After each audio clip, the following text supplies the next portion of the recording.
Praise the Lord. Hallelujah. പ്രിയ സഹോദരങ്ങളെ, വീണ്ടും ഒരു വെള്ളിയാഴ്ച വന്നിരിക്കുകയാണ്. നോക്കിയേ, ഇത് നമ്മളുടെ നോമ്പിലെ അവസാനത്തെ വെള്ളിയാഴ്ചയാണ് കേട്ടോ.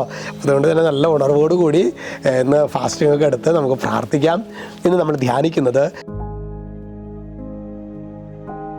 ഭയങ്കരമായൊരു കൃപയുടെ സന്ദേശമാണ്. വചനം പറയാണ്, ഞാൻ നിന്നെ നിശ്ചയമായും രക്ഷിക്കും, നീ വാളിനിരയാവുകയില്ല.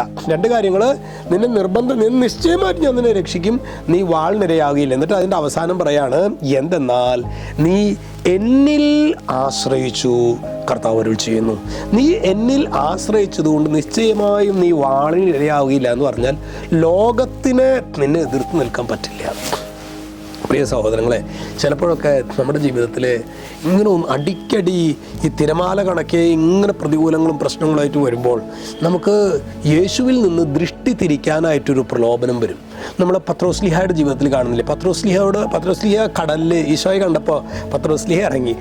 യേശുവിനെ നോക്കേണ്ടതിന് പകരം പത്രോസ് ചുറ്റുപാടും നോക്കിയപ്പോൾ കടലിൻ്റെ ആർത്തിരമ്പുന്ന ആ കാഹളവും ബഹളമൊക്കെ കേട്ടപ്പോൾ പത്രോസ്ലിഹ ഒരു നിമിഷം യേശുവിൽ നിന്ന് ശ്രദ്ധ മാറ്റി ദയേ താഴത്തേക്ക് പോകും. ഇതുപോലെ തന്നെയാണ് പ്രിയ സഹോദരങ്ങളെ, നമ്മുടെ ജീവിതത്തിൽ പല പ്രതികൂലങ്ങളും പ്രശ്നങ്ങളൊക്കെ ഉണ്ടാകും.